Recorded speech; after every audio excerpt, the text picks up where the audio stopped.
The South Shore Line, which lived to be called the last of the interurbans, survived some unbelievable odds over the years.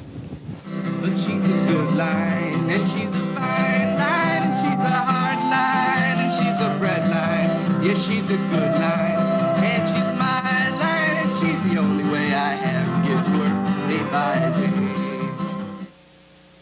In the middle 1920s, the South Shore came back from the edge of oblivion through the good fortune of being taken over by the then financial wizard of Chicago, Samuel Insull.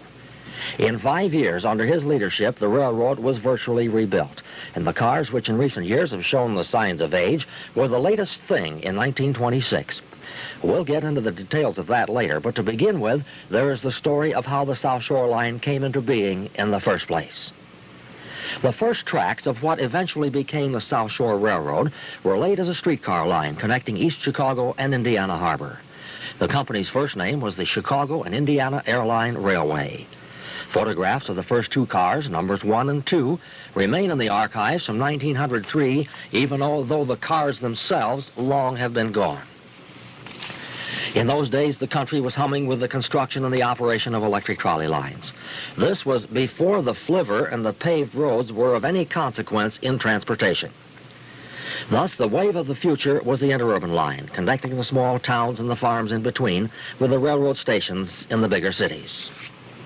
The fact that the trolley line's development was only slightly ahead of the automobile was not known at that time, the private auto eventually becoming the disease that killed most of the rural trolley companies. But that is another story.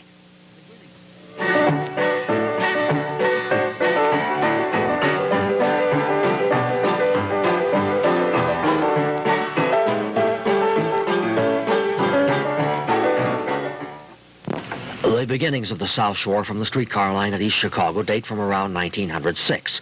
James Hanna, a Cleveland promoter and financier, headed a combine which came up with money to reorganize, and it now was called the Chicago Lake Shore and South Bend Railway.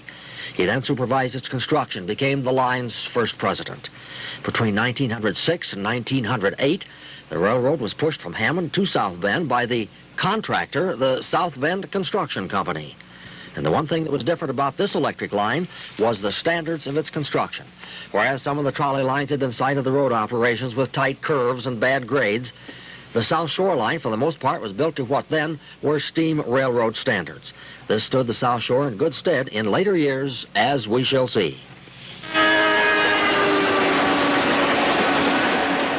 The new line was ready for service by late June of 1908, and the first car arrived in South Bend from Michigan City on the 30th. At that time, the cars could go only one way and had to be turned on the Y at Main and Colfax. Here are pictures of the excitement when the car had trouble moving around the curve there, but some grease added to the rails helped the tight turn.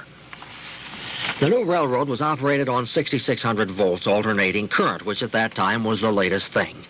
But the line got off to a negative start. By the end of 1909, it had an operating deficit of more than $80,000.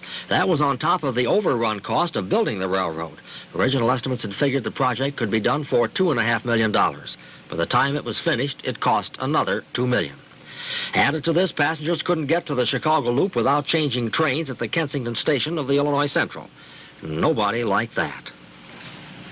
Eventually, by 1912, an agreement was reached with the Illinois Central to haul non-powered South Shore trailer coaches to Randolph Street downtown, and several suburban steam locomotives were dedicated to that service, picking the trailer cars up from the South Shore electric cars at Kensington and running them downtown and back again for the return trip eastbound over the South Shore from Chicago.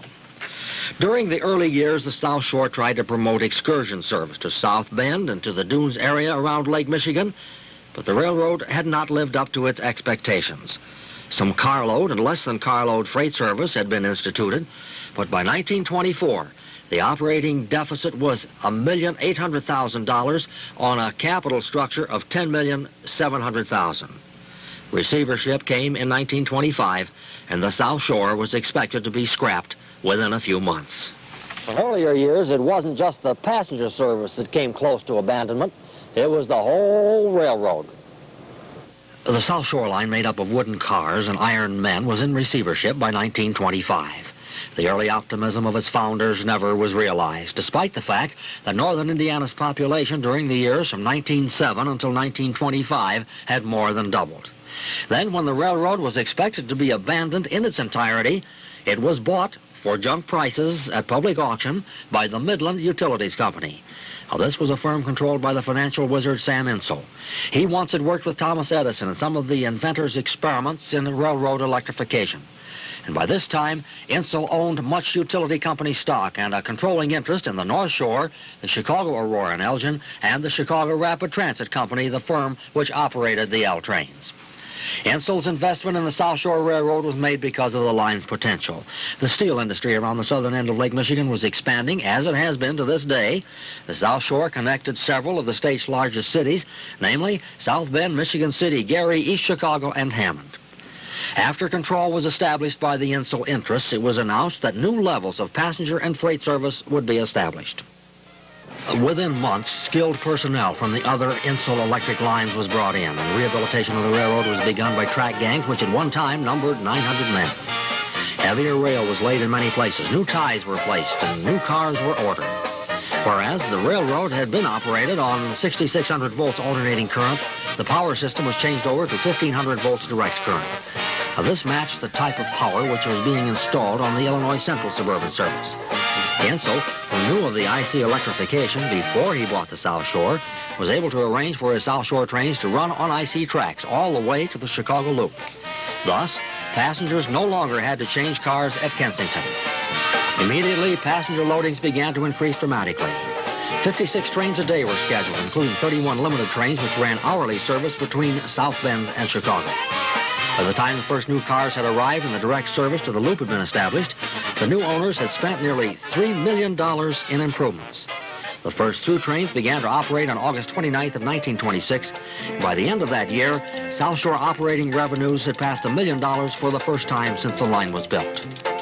The railroad began an extensive advertising campaign to tell the public the joys of living or visiting the northern Indiana areas served by the trains. Indeed, some of the films we're using were made for that purpose in 1927. Besides the regular coaches, some of the trains carried extra fare parlor cars, and there was dining car service. The extra fare in the parlor car amounted to 50 cents, and for $1.25, one could have what the dining car menu called a special South Shore steak. Not satisfied with its electric operation, the South Shore management instituted bus service to Michigan Point, all the way to Detroit, the Detroit service being called the Golden Arrow. The combination train bus service provided an 8.5-hour trip between Detroit and Chicago. There also was bus service to St. Joe and Benton Harbor. In the 20s and 30s, thousands of fans came to South Bend on the railroad's football specials for Notre Dame games. The fabled Newt Rockne made the football team famous, while the South Shore trains brought in the fans. The full impact of the Insull rebuilding and the modernization of the South Shore was yet to be felt when the Depression hit, and later when it was called on for heavy service in World War II. Secret to those who live around the south end of Lake Michigan that the land through which the South Shore runs is famous for its